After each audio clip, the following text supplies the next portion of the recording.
11 सितंबर 2001 का दिन शायद ही कोई भूला हो। इसी दिन दुनिया का सबसे खतरनाक आतंकी हमला हुआ था। आतंकियों ने न्यूयॉर्क में वर्ल्ड ट्रेड सेंटर को अपना निशाना बनाया था और इस हमले में करीब 3000 लोगों की जान गई थी। इस हमले से न केवल अमेरिका बल्कि पूरी दुनिया दहल गई थी, इसलिए इसे दुनिया के सबसे खौफनाक आतंकी हमलों में गिना जाता है। आज की वीडियो में हम जानेंगे कि आखिर कैसे दुनिया के सबसे शक्तिशाली देश कहे जाने वाले अमेरिका को आतंकवादियों ने निशाना बनाया और वहां के 4 विमान को हाईजैक कर इतनी बड़ी साजिश को अंजाम दिया। 1979 में जब सोवियत संघ ने अफगानिस्तान पर हमला किया, तब अफगानिस्तान में मौजूद कई मुजाहिदीन संगठनों ने इसका विरोध किया और सोवियत संघ के खिलाफ युद्ध करना शुरू कर दिया। और इस युद्ध में अमेरिका ने मुजाहिदीनों की मदद की। इस युद्ध में वह मुजाहिदीनों को हथियार और पैसा देता था, जिसकी वजह से यह युद्ध 10 सालों तक चला और आखिर में 1989 में सोवियत संघ ने युद्ध में हार मानते हुए अपनी सेना वापस बुला ली।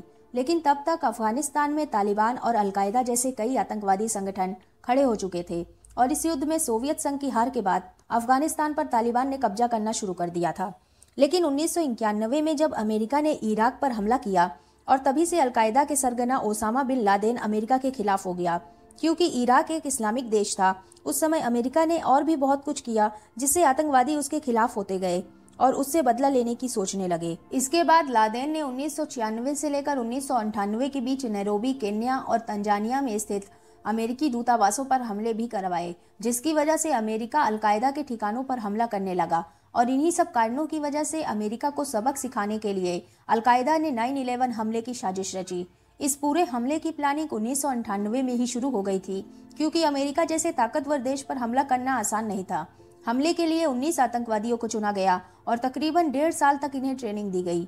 1999 के आखिर तक इन्हें अलग अलग ग्रुप्स में अमेरिका भेजना शुरू किया गया और ये सब अमेरिका में एक आम इंसान की तरह रहने लगे। इसी दौरान इनमें से कुछ आतंकवादियों ने अमेरिका में ही प्लेन चलाने की ट्रेनिंग भी ले ली थी। मार्च 2001 तक ये सारे आतंकवादी अमेरिका आ गए थे और फिर इन लोगों ने 11 सितंबर को हमले की तारीख डिसाइड की। इन्होंने 4 अमेरिकी प्लेन को हाईजैक करने का प्लान बनाया। आतंकवादियों का प्लान अमेरिका की 4 प्रमुख जगहों पर हमला करना था। पहली और दूसरी जगह अमेरिका के न्यूयॉर्क में स्थित वर्ल्ड ट्रेड सेंटर का नॉर्थ और साउथ टावर था, जो कि उस समय न्यूयॉर्क की सबसे ऐतिहासिक बिल्डिंग थी। तीसरा हमला अमेरिका के मिलिट्री हेडक्वार्टर में करने का प्लान था और चौथा हमला वॉशिंगटन या व्हाइट हाउस में करना था। इन हमलों के लिए 19 लोगों के 4 ग्रुप्स बनाए गए, जिनमें 3 ग्रुप में 5-5 और आखिर में 4 आतंकी थे। और ऐसी फ्लाइट्स को चुना गया जो डोमेस्टिक फ्लाइट्स थी और जिनमें फ्यूल भी ज्यादा था।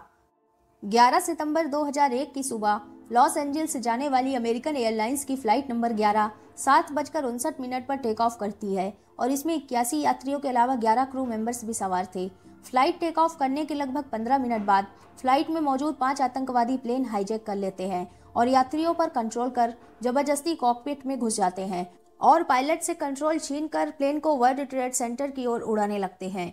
और 8:46 पर यह प्लेन वर्ल्ड ट्रेड सेंटर के नॉर्थ टावर में क्रैश कर दिया जाता है। जैसे ही प्लेन ने वर्ल्ड ट्रेड सेंटर के नॉर्थ टावर को हिट किया, एक जोर का धमाका हुआ। लेकिन यह हमला यही नहीं रुका। इसके ठीक 17 मिनट बाद 9:03 पर हाईजैकर्स ने यूनाइटेड एयरलाइंस की फ्लाइट नंबर 175 को हाईजैक कर वर्ल्ड ट्रेड सेंटर के दक्षिणी टावर पर क्रैश कर दिया। दूसरे प्लेन के क्रैश होने के कुछ देर बाद 9:37 पर अमेरिकन एयरलाइंस की फ्लाइट नंबर 77 की पेंटागन में क्रैश होने की खबर आती है। दरअसल इस प्लेन का लक्ष्य तो अमेरिकी मिलिट्री हेडक्वार्टर था, लेकिन थोड़ी बहुत चूक के कारण ये अपने मेन लक्ष्य तक नहीं पहुंच पाया। अमेरिकन एयरलाइंस की फ्लाइट नंबर 93, जो कि हाईजैक होने वाला चौथा प्लेन था और इसमें 4 हाईजैकर्स थे। लेकिन तब तक इस प्लेन में मौजूद यात्रियों को फोन कॉल्स की मदद से ये पता चल चुका था कि 3 प्लेन पहले ही क्रैश हो चुके हैं। और जब यात्रियों को समझ आया कि उनका भी प्लेन हाईजैक कर लिया गया है, तो वो हिम्मत करके हाईजैकर से लड़े, जिस वजह से प्लेन ने अपना कंट्रोल खो दिया और ये प्लेन 10:03 पर पेंसिल्वेनिया में क्रैश हो गया। वैसे तो इस प्लेन का निशाना वॉशिंगटन या व्हाइट हाउस था, लेकिन पैसेंजर्स की सूझबूझ से ये अपने रास्ते से भटक गया और पेंसिल्वेनिया में क्रैश हो गया। इस पूरे हमले में 3000 लोगों की जान गई और लगभग 6000 से भी ज्यादा लोग घायल हुए। उस दिन जब यह हमला हुआ, अमेरिका के राष्ट्रपति जॉर्ज बुश फ्लोरिडा के दौरे पर थे। वो फ्लोरिडा के एक स्कूल कार्यक्रम में हिस्सा ले रहे थे। इस हमले की जिम्मेदारी अलकायदा प्रमुख ओसामा बिन लादेन ने ली थी और तभी से अमेरिका ने अलकायदा को खत्म करने के लिए अपनी पूरी ताकत लगा दी। लेकिन फिर भी लादेन को मारने में अमेरिका को 10 साल लग गए और आखिरकार 2 मई 2011 को ओसामा बिन लादेन को पाकिस्तान के एबटाबाद में अमेरिकी सेना ने मार गिराया।